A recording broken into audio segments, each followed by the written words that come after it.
Mga tropes, grabe. Kung akala natin tahimik lang ang Miami Heat ngayon, nagkakamali tayo. Papalapit na ang NBA trade deadline sa February 5 at may isang desisyon na hindi na pwedeng ipagpaliban pa. Eto na nga, pag-usapan natin ang pinakamainit na tanong ngayon sa Miami. Ano ang gagawin nila kay Andrew Wiggins?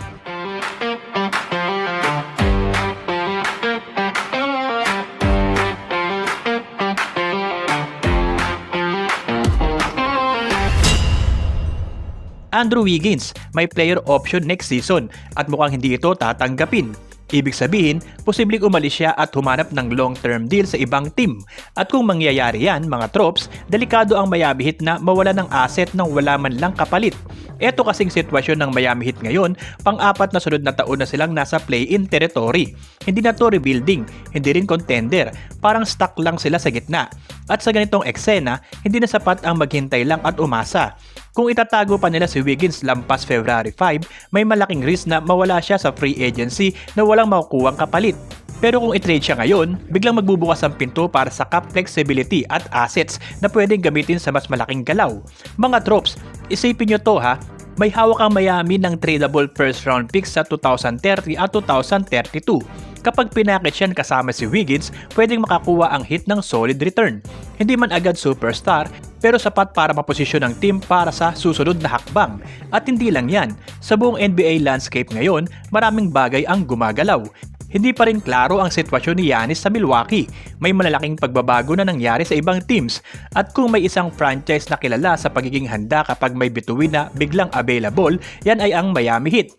Kaya malinaw mga tropes, ang pag-trade kay Wiggins ay hindi lang simpleng roster move. Isa tong chess move. Unang hakbang para maging handa ulit ang Miami kapag dumating ang tamang pagkakataon, ngayong trade deadline man o sa off-season. Kung tutuusin, ang Eastern Conference ngayon ay walang dominanting team, walang malinaw na hari. Ibig sabihin, may window. Pero ang tanong, aakyat ba ang Miami Heat sa bintanang yun o mananatili silang nakatingin lang mula sa labas? Sa totoo lang, ang kasalukuyang roster ng Miami ay hindi mukhang built para lumagpas sa second round. At apat na sunod na play-in appearance, hindi na yan competing mga tropes, survival mode na yan. Kaya kung may isang lever na pwedeng hilahin ngayon, si Andrew Wiggins yun. May draft picks ang Heat, may expiring salary, may player na gusto ng ibang teams. Ang kulang na lang, desisyon.